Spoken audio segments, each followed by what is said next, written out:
Hello everyone. So today we are gonna doing Going Places by A.R. Barton. देखो इस chapter का नाम है गोइंग प्लेसेस यानी एक जगह से दूसरी जगह जाना। अब इसके ऑथर का नाम है A.R. बार्टन वैसे, पर आप इसको एक ट्रिक से याद रख सकते हो कि जिस तरह बर्तन बेचने वाला अगर कोई है कोई, तो वो क्या करेगा, वो एक जगह से दूसरी जगह जाएगा। सेम इसी तरह गोइंग प्लेसेस को किसने लिखा? A.R. बर्तन, क्योंकि वो एक जगह से दूसरी जगह जा रहे हैं।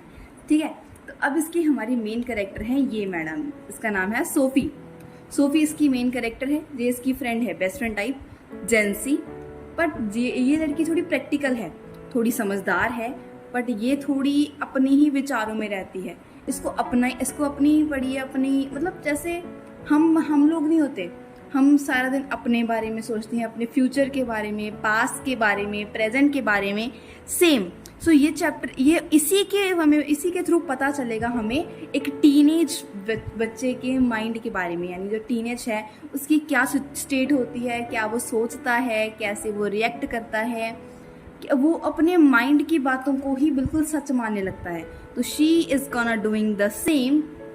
एंड यहाँ पे आएंगे हमारे डैनी कैसी जो इनके ख्यालों के like Prince we can say, ठीक है, प्रिंस टाइप पर्सन, वो है डैनी कैसी। कौन है हम आगे देखेंगे। ये है इसका छोटा भाई डेरेक। देखो इसकी जैसे पर्सनैलिटी है, बड़ा शैतान सा बच्चा है।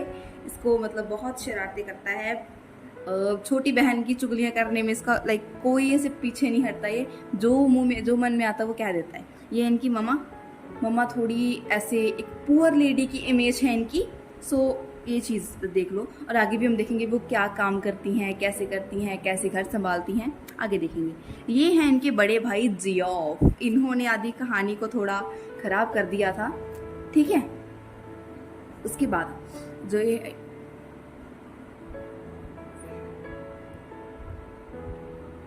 तो ये हैं हमारे जियोफ। ये थोड़े इंट्रोवर्ट टाइप के पर्सन हैं और ज़्यादा नहीं बोलते, बिल्कुल चुपचाप शांत से रहने वाले बंदे हैं। ये हैं इनके पापा जी, ये हैं इनके बापू जी। सोफी, डेरेक और जियोफ के, इन तीनों के फादर हैं ये, ठीक है। जो ये वाले पर्सन है, ये थोड़े चिल टाइप के पर्सन हैं, थोड़ा सी जैसे हमारे टिपिकल इंडियन पेरेंट्स होते हैं ना, उसी तरह के हैं ये। बस यही करेक्टर्स हैं, इसके बाहर कोई नहीं आएगा। अब हम आते हैं अपनी मेन स्टोरी पे। ओके, कैमरा सेट कर लें, 1 मिनट। यस हो गया, ठीक है, 1 मिनट। यस, अब देखो सबसे पहले हमारा फर्स्ट सीन क्या है कि जो सोफी और जेंसी वो अपने स्कूल से वापस आ रही हैं। ठीक है, जब स्कूल से 2 फ्रेंड्स वापस आ रही हैं तो बातें तो करेंगे ना, नॉर्मली ये भी बातें करती हैं। अब हमारी सोफी अपने विचारों में खोई हुई कहती है जेंसी से कि भाई मैं तो बुटीक खोलूंगी।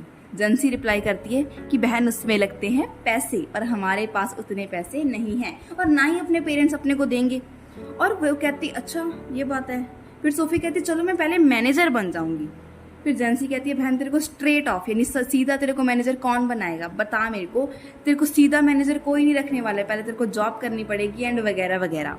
उसके बाद वो कहती है नहीं ऐसा नहीं है, मैं मैरी क्वेंट जैसी बन जाऊंगी। मैरी क्वेंट यानी एक ऐसी विमेन जो कि सब चीज़ में प्रोफेशनल हो, ऐसे एक्सपर्ट हो, यानी मैं तो ऐसी ही बन जाऊंगी। फिर लोग ऐसे मतलब मेरे को रख लेंगे ना, आराम से रख लेंगे, मैं पैसे कमाने लग जाऊंगी। जेंसी फिर बताती है कि नहीं ये सच नहीं है, हमारी रियलिटी इन तीनों में से कुछ नहीं है। हमारी रियलिटी क्या है कि हमने बिस्किट फैक्ट्री में काम करना है, उसी के लिए हमारा जन्म हुआ है, उसी के लिए हमारा मतलब हमको एक तरह ट्रेन किया जा रहा है और वही हम करेंगे। We are earmarked for that, ठीक है।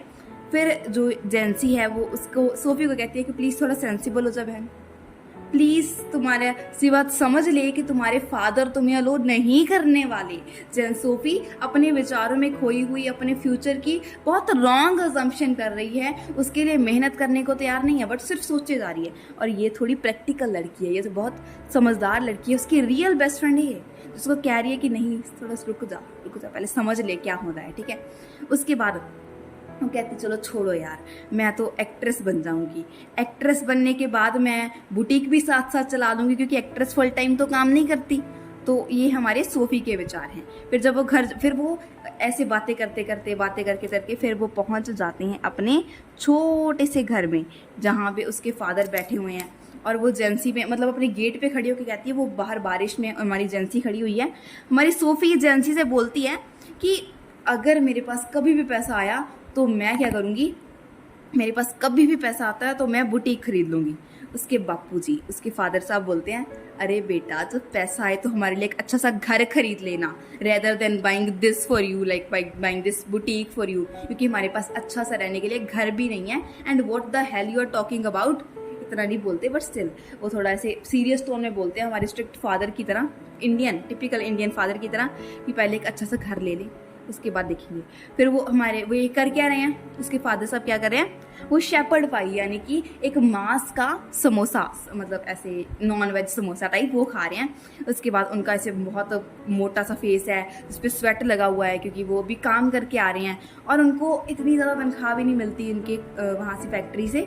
तो वो ऐसी उनकी कंडीशन है, मतलब she doesn't belong to a very rich family, she is a poor girl, okay, simply a poor girl. उसके बाद उसका भाई हमें बात करती है कि मैं तो बुटीक ले लूंगी, और ये कहते हैं कि घर ले लेना, तो डायरेक्ट बोलता है, पापा इसको तो लगता है कि पैसे उगते हैं पेड़ों पे, एज सिंपल जैसे एक भाई होता है सिंपल, तो पापा इसको तो लगता है कि पैसे उगते हैं पेड़ों पे। और उसकी मम्मी उसके पास में ही खड़ी है, बस थोड़ी दूर किचन में, मतलब उसी रूम में उनका किचन है, उसी रूम में उनका किचन है, वो मम्मी उनकी वही खड़ी है, और वो ना थोड़े झुकी हुई है सिंक के पास। और उनका जो एप्रन है, एप्रन की बहुत ढीली सी गांठ बंधी हुई है, वो कभी भी खुल सकती है, ऐसे हम ऐसे गांठ बांध देते हैं ना वो पीछे से तनिया, तो वो बिल्कुल कभी भी खुल सकती है। और इस टाइम एटमॉस्फेयर की बात करें तो भाई शाम का मौसम है, मम्मी जी रसोई में काम कर रही हैं, जो बाहर कमरे के बाहर तो बिल्कुल ऐसे विंडो से बिल्कुल अंधेरा हो चुका है, और गैस स्टोव पे क्या है, जो सब्जी वगैरह बन रही है उसकी भाप जो कमरे में फैली हुई है, एक साइड पे वहाँ पे धोने वाले कपड़े पड़े हुए हैं।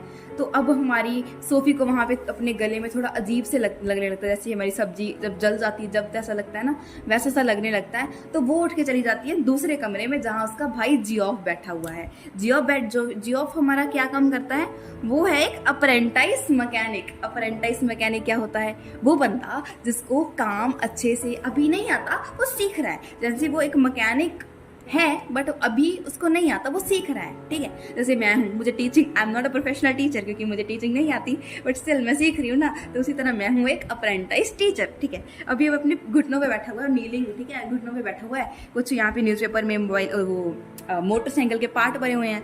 सोफ़ी है, सोफ़ी सोचने लगती है, उसको देखती है सोचने लगती है, टेबल पे बैठ जाती है मस्त और सोचती रहती है, कहती ये कैसे, कहती है कितने अच्छे अच्छे एरिया पे घूमा होगा, है ना, कितने सस्पेक्टेड एरिया पे वहाँ पे घूमा होगा, अरे वाह कितनी अच्छी जगहें होंगी, कितने अच्छे वहाँ पे लोग होंगे, कितना अच्छा एटमॉस्फेयर होगा, ये बहुत ज़्यादा दूर, मतलब बहुत दूर दूर जगहों तक घूमा हुआ है।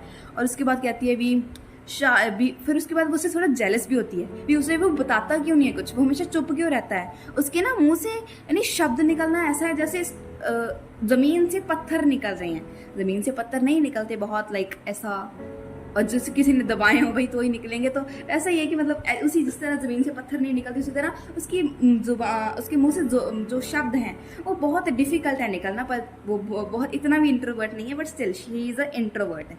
उसके बाद सोफ़ी कहती है कि उसने बाहर की दुनिया देखी हुई है, तो वो बहुत ज़्यादा इंटरेस्ट के साथ मतलब इसकी तरह सोचने लगती है। वो सोचती है कि वहाँ पे वहाँ पे वो बहुत सारे लोगों से मिलता होगा, पर उसने फ्रेंड्स नहीं बनाए होंगे, क्यों, क्योंकि वो एक इंट्रोवर्ट है, उसको तो फ्रेंड्स बनाने आते ही नहीं होंगे।